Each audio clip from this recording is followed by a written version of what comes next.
नमस्कार दोस्तों। जब शांत रात्रि के नीरव क्षणों में मन स्वयं से प्रश्न करता है, ध्यान क्या है, योग क्या है और ब्रह्म क्या है, तभी एक सूक्ष्म यात्रा आरंभ होती है। यही वो बिंदु है जहां महर्षि बादरायण के ब्रह्म सूत्रों की गूढ़ ध्वनि भीतर प्रतिध्वनित होती है। वे कहते हैं, अथातो ब्रह्म जिज्ञासा। अब इस क्षण ब्रह्म की जिज्ञासा करो। पर यह जिज्ञासा केवल शब्दों की नहीं, अनुभव की अग्नि में तपने वाली साधना है। इसी विषय को आगे बढ़ाते हुए हम सबसे पहले जानेंगे ध्यान। दोस्तों, जब जीवन की भागदौड़ अपने चरम पर होती है, जब विचारों का शोर भीतर एक अनंत गूंज बन जाता है, तब कहीं भीतर से एक धीमी पुकार उठती है, रुक जाओ और स्वयं को सुनो। यही वो क्षण है जहां ध्यान का द्वार खुलता है। ध्यान कोई क्रिया नहीं, बल्कि एक अवस्था है।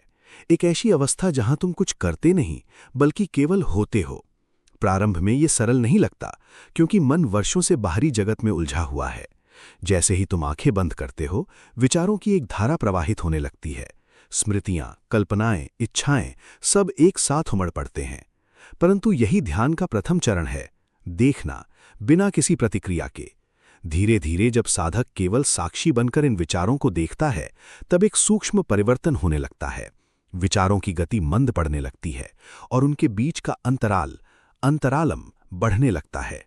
यही वो स्थान है जहां शांति का पहला स्पर्श होता है। यहां कोई प्रयास नहीं, कोई नियंत्रण नहीं, केवल एक सहज जागरूकता, स्मृति होती है। यही ध्यान की गहराई है, जहां मन स्वयं को शांत करने लगता है। जैसे जैसे ये अभ्यास गहराता है, साधक अनुभव करता है कि वो मन नहीं है। विचार आते हैं और चले जाते हैं, पर एक साक्षी, दृष्टा सदा स्थिर रहता है। यही साक्षी चेतना है, चैतन्यम, जो न बदलती है न प्रभावित होती है। इस अवस्था में ध्यान केवल बैठने तक सीमित नहीं रहता, बल्कि हर क्षण में जागरूकता बन जाता है। चलते हुए, बोलते हुए, सांस लेते हुए, हर क्रिया में एक मौन साक्षी उपस्थित रहता है। और फिर एक क्षण ऐसा आता है जहां ये साक्षी भाव भी विलीन होने लगता है। वहां न देखने वाला रहता है, न देखा जाने वाला।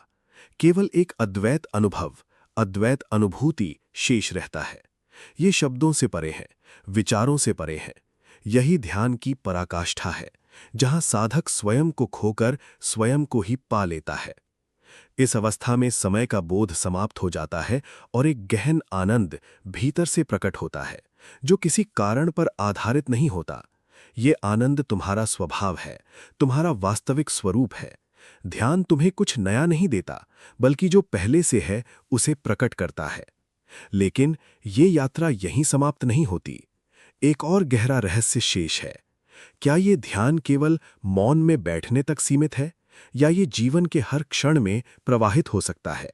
धीरे धीरे ये स्पष्ट होता है कि ध्यान करने वाला मैं भी एक विचार मात्र है। ये अहम, जो स्वयं को कर्ता मानता है, वही सबसे बड़ा आवरण है।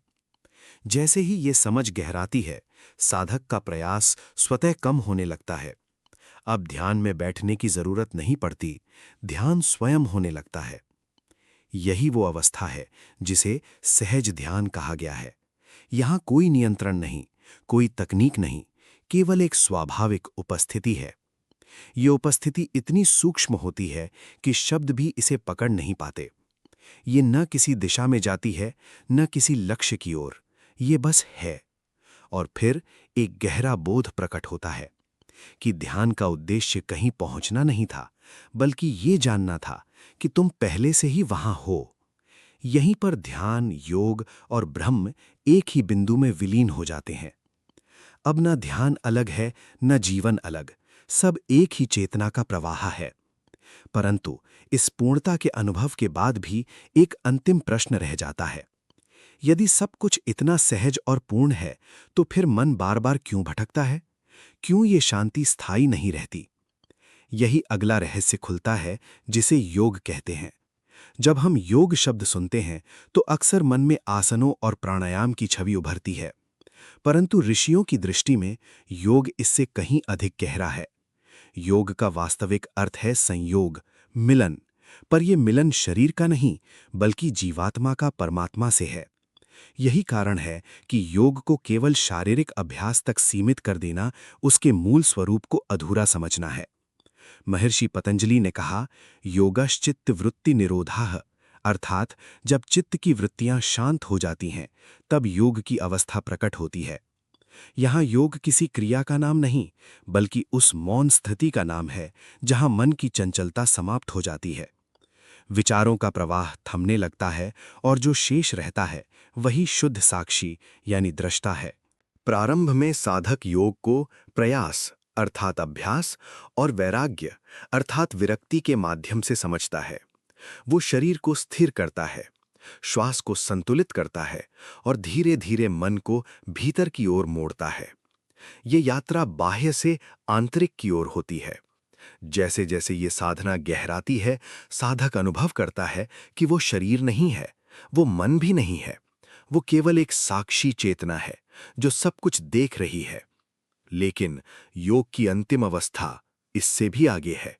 जब ये साक्षी भाव भी विलीन होने लगता है, तब जो शेष रहता है वही अद्वैत है, जहां कोई द्वैत नहीं, कोई अलगाव नहीं। यहां न मैं रहता है न तुम, केवल एक अखंड चेतना रह जाती है। यही सच्चा योग है, जहां मिलन भी समाप्त हो जाता है, क्योंकि वहां कभी कोई विभाजन था ही नहीं। इस अवस्था में योग साधना नहीं रहता, बल्कि स्वभाव बन जाता है। हर क्रिया में एक शांति, हर अनुभव में एक संतुलन और हर क्षण में एक मौन जागरूकता बनी रहती है। यही योग का परम रहस्य है कि जिसे तुम पाने की कोशिश कर रहे हो, वो पहले से ही तुम्हारे भीतर विद्यमान है। परंतु इस अनुभूति के बाद भी एक प्रश्न उठता है कि यदि योग इतना सहज है, तो फिर इसे अनुभव करना इतना कठिन क्यों लगता है? और अब योग की ये यात्रा एक और सूक्ष्म गहराई में प्रवेश करती है। यदि योग इतना सहज है, यदि ये हमारा स्वभाव ही है, तो फिर इसे अनुभव करना कठिन क्यों प्रतीत होता है? महर्षियों ने इस प्रश्न का उत्तर अविद्या और संस्कारों में दिया है। मन केवल वर्तमान का परिणाम नहीं, बल्कि अनगिनत अनुभवों, इच्छाओं और स्मृतियों का संचय है। इन्हें ही संस्कार या संस्काराः कहा जाता है।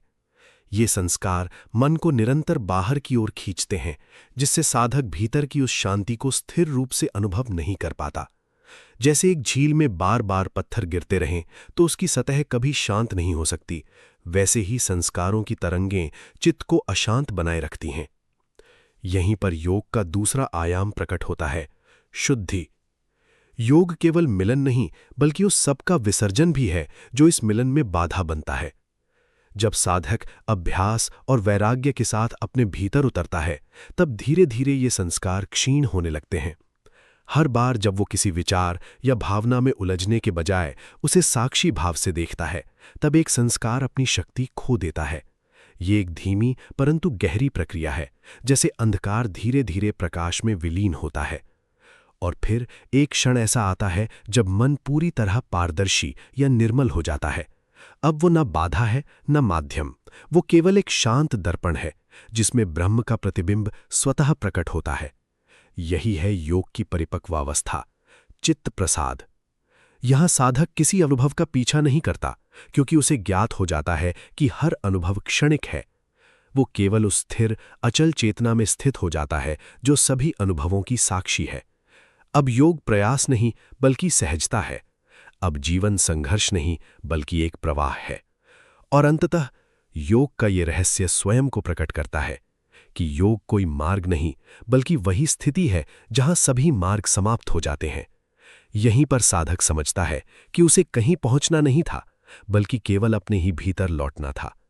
और अब एक अंतिम सेतु शेष है, ब्रह्म। जब ब्रह्म की बात होती है तो शब्द स्वयं ही छोटे पड़ने लगते हैं, क्योंकि ब्रह्म कोई वस्तु नहीं जिसे देखा या समझा जा सके।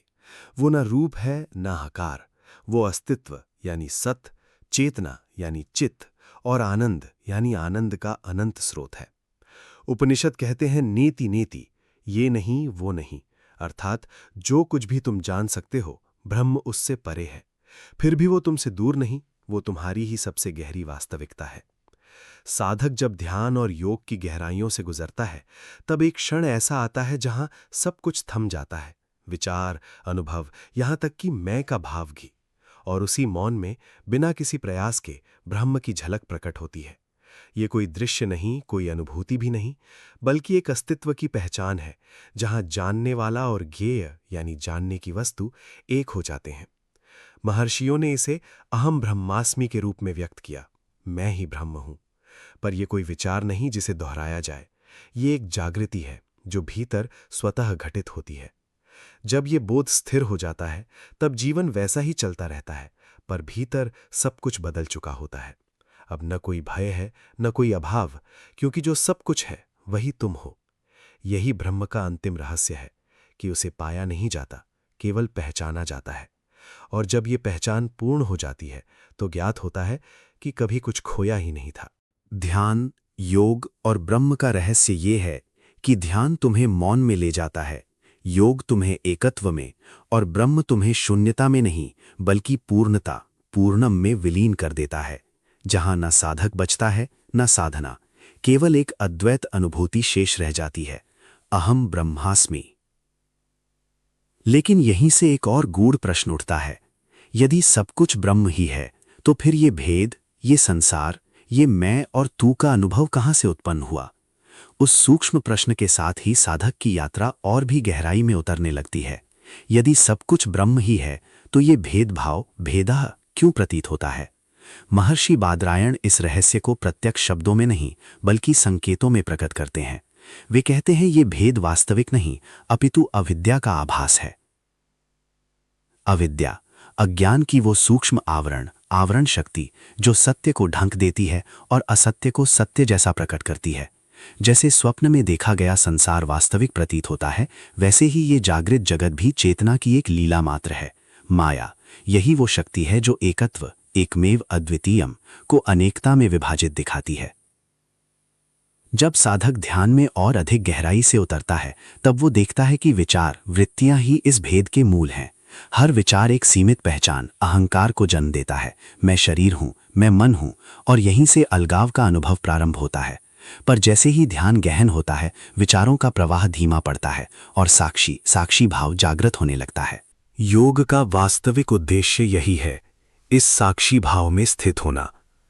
जब साधक साक्षी बन जाता है, तब वो देखता है कि न वो शरीर है, न मन, न विचार, वो तो केवल दृष्टा है, निरपेक्ष चैतन्य है। यही वो क्षण है जहां तत्वमसि का अनुभव होने लगता है, तू वही है। परंतु महर्षि बादरायण यहां भी एक अंतिम परत की ओर संकेत करते हैं। साक्षी भाव भी एक अवस्था है और हर अवस्था परिवर्तनशील है। जब साधक साक्षी को भी त्याग देता है, तब जो शेष रहता है वही परम सत्य है। वहां न जानने वाला है, न जानने की प्रक्रिया, केवल शुद्ध अस्तित्व, सत, शुद्ध चेतना, चित्त और शुद्ध आनंद। यही है ध्यान, योग और ब्रह्म का अंतिम संगम, जहां सब कुछ विलीन हो जाता है पर कुछ भी नष्ट नहीं होता। और फिर एक और रहस्य धीरे से प्रकट होता है। यही वो बिंदु है जहां शब्द मौन में विलीन होने लगते हैं और महर्षि बादरायण की शिक्षाएं केवल समझ में नहीं बल्कि अनुभव में उतरने लगती हैं। यदि साधक ही नहीं रहा तो अनुभूति किसे हो रही है? ये प्रश्न स्वयं में ही एक द्वार है। जब तक ये प्रश्न किसे पर टिकता है, तब तक कहीं न कहीं एक सूक्ष्म अहंकार शेष रहता है। पर जैसे ही साधक इस प्रश्न को पकड़ने के बजाय उसे देखना शुरू करता है, एक अद्भुत परिवर्तन घटित होता है। वहां यह स्पष्ट होने लगता है कि अनुभूति किसी व्यक्ति को नहीं हो रही, अनुभूति स्वयं चेतना की स्वाभाविक प्रकृति है। जैसे सूर्य को प्रकाश देने के लिए किसी अन्य स्रोत की आवश्यकता नहीं होती, वैसे ही चैतन्यम स्वयं को प्रकाशित करता है, स्वयं ज्योति। यहां न कोई प्राप्ति है, न कोई उपलब्धि, केवल आवरण का गिरना है। जो सदा से था वही प्रकट हो जाता है। ध्यान अब साधना नहीं रहता, वो स्वभाव बन जाता है। योग अब प्रयास नहीं रहता, वो सहज एकत्व, सहज समाधि में परिवर्तित हो जाता है। और ब्रह्म अब कोई दार्शनिक अवधारणा नहीं बल्कि प्रत्यक्ष अनुभूति बन जाता है। महर्षि बादरायण के संकेत यहीं पर पूर्ण होते हैं कि ब्रह्म को पाना नहीं है, क्योंकि कभी उससे अलग थे ही नहीं। निरोधो न चोत्पत्तिः, न बद्धो न च साधकः, न मुमुक्षो न वैमुक्तः इत्येषा परमार्थता। न कोई उत्पत्ति है, न लय, न कोई बंधन है न साधक, न कोई मुक्ति चाहने वाला है न मुक्त, यही परम सत्य है। परंतु इस अंतिम अनुभूति के बाद भी एक अत्यंत सूक्ष्म रहस्य शेष रह जाता है। यदि सब कुछ पूर्ण है तो फिर ये लीला, ये सृष्टि, ये अनुभव का प्रवाह क्यों चल रहा है? क्या ये सब केवल माया है या इसके पीछे भी कोई दिव्य उद्देश्य, दैवी रहस्य छिपा है? यहीं से अगला अध्याय प्रारंभ होता है, जहां ब्रह्म न केवल मौन है बल्कि नृत्य भी है। और अब साधक उस अंतिम दहलीज पर खड़ा है, जहां प्रश्न भी थमने लगते हैं और उत्तर भी अपना अर्थ खोने लगते हैं। यदि सब कुछ पूर्ण है तो ये सृष्टि क्यों प्रवाहित हो रही है? महर्षि बादरायण इस रहस्य को प्रत्यक्ष शब्दों में नहीं बल्कि लीला के संकेत से प्रकट करते हैं। ये सृष्टि कोई बंधन नहीं, कोई भूल नहीं, ये ब्रह्म की अभिव्यक्ति, ब्रह्म विलासा है। जैसे सागर स्वयं को तरंगों के रूप में प्रकट करता है, वैसे ही ब्रह्म स्वयं को नाम और रूप, नाम रूप के माध्यम से अनुभव करता है। ये द्वैत, द्वैतम वास्तव में अद्वैतम का ही खेल है, एक ऐसा दिव्य नृत्य जहां एक ही चेतना अनेक रूपों में स्वयं को देखती है। यही कारण है कि ज्ञानी पुरुष संसार से भागता नहीं बल्कि उसे साक्षी भाव से जीता है। वो जानता है सर्वम खल्विदम ब्रह्म, ये सब ब्रह्म ही है। अब ध्यानम केवल आंखें बंद करने की क्रिया नहीं रहता, बल्कि हर क्षण में जागरूकता, स्मृति बन जाता है। योगः अब साधना नहीं बल्कि हर संबंध, हर क्रिया में एकत्व की अनुभूति बन जाता है। और ब्रह्म अब कहीं दूर नहीं बल्कि हर श्वास, हर अनुभव में स्पंदित होता है। लेकिन महर्षि बादरायण यहां एक और गूढ़ संकेत देते हैं। जब सब कुछ ब्रह्म ही है तो क्या अज्ञान, अविद्या भी ब्रह्म का ही अंश है? क्या माया भी उसी परम सत्य की शक्ति है? यही वो रहस्य है जहां साधक का बौद्धिक ज्ञान समाप्त हो जाता है और अनुभव की अग्नि में एक अंतिम परिवर्तन घटित होता है। वो देखता है अविद्या भी उसी चेतना की छाया है, माया भी उसी ब्रह्म की शक्ति है। शक्ति शक्तिमान अभेदा, अर्थात ब्रह्म और उसकी शक्ति में कोई भेद नहीं। जो अज्ञान प्रतीत हो रहा है वो भी उसी सत्य का एक आयाम है, एक ऐसा आवरण जो केवल अनुभव के लिए रचा गया है। और जब ये अंतिम परत भी गिर जाती है, तब न कुछ त्यागना शेष रहता है, न कुछ पाना, केवल एक सहज, मौन और अनंत अस्तित्व, जहां जीवन चलता रहता है पर भीतर पूर्ण शांति ही बनी रहती है। यही है अंतिम रहस्य कि मुक्ति कहीं जाने में नहीं बल्कि जो है उसे पूर्णतः स्वीकार करने में है। और फिर एक अंतिम अत्यंत सूक्ष्म अनुभूति उभरती है। क्या ये यात्रा कभी शुरू हुई थी या ये सब केवल एक अनादि स्वप्न था जो अब धीरे धीरे स्वयं को पहचान रहा है? यहीं पर कथा समाप्त नहीं होती बल्कि यहीं से सच्ची जागृति प्रारंभ होती है। तब एक अंतिम पर्दा भी धीरे धीरे हटने लगता है। क्या ये यात्रा कभी आरंभ हुई थी? ये प्रश्न सुनने में साधारण लगता है पर इसके भीतर संपूर्ण वेदांत का सार छिपा है। महर्षि बादरायण के संकेत यहां अत्यंत सूक्ष्म हो जाते हैं। वे कहते हैं जो आरंभ हुआ है वो अनित्य है और जो अनित्य है वो परम सत्य नहीं हो सकता। तो यदि ये आध्यात्मिक यात्रा भी किसी क्षण में शुरू हुई प्रतीत होती है तो क्या ये भी माया का एक भाग है? साधक जब इस पर मनन करता है तो उसे ज्ञात होता है यात्रा का आरंभ केवल मन के स्तर पर था। वास्तव में आत्मा कभी बंधी ही नहीं थी, तो मुक्त होने का प्रश्न भी कहां उठता है? नायम आत्मा बध्यते न मुक्तो भवति। आत्मा न कभी बंधन में थी न उसे मुक्ति की आवश्यकता है। यहीं पर ध्यान की अंतिम परिणति होती है, जहां ध्यान करने वाला, ध्यान करता, ध्यान की प्रक्रिया, ध्यान और ध्यान का विषय तीनों विलीन हो जाते हैं। ये त्रिपुटी का लय ही समाधि का सच्चा स्वरूप है। योग भी यहां अपने चरम पर पहुंचता है। अब कोई मिलन शेष नहीं, क्योंकि कभी कोई विभाजन था ही नहीं। योग अब केवल एक शब्द रह जाता है, क्योंकि जो एकत्व है वो सदा से है, अखंड। और ब्रह्म अब कोई खोज का विषय नहीं बल्कि स्वयं की ही पहचान बन जाता है। परंतु इसी परम शांति में एक और अत्यंत सूक्ष्म सत्य उदित होता है। ज्ञानी व्यक्ति संसार को त्यागता नहीं बल्कि उसे लीला के रूप में स्वीकार करता है। वो जानता है कि ये जगत एक स्वप्नवत है, पर फिर भी वो करुणा, प्रेम और धर्म के साथ इसमें प्रवाहित होता है। यही कारण है कि सच्चा ज्ञानी मौन रहकर भी संसार को स्पर्श करता है।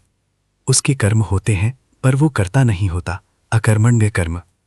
और अंततः महर्षि बादरायण के इस समग्र रहस्य का सार एक ही बिंदु में सिमट जाता है। तुम वही हो जिसे तुम खोज रहे हो। अहम ब्रह्मास्मि, ये कोई विचार नहीं बल्कि अंतिम जागृति है। अब न कोई प्रश्न शेष है, न कोई उत्तर, केवल एक निरंतर, शुद्ध और अचल उपस्थिति जो सदा थी, सदा है और सदा रहेगी। और शायद यही इस संपूर्ण यात्रा का सबसे सरल और सबसे गूढ़ सत्य है। धन्यवाद।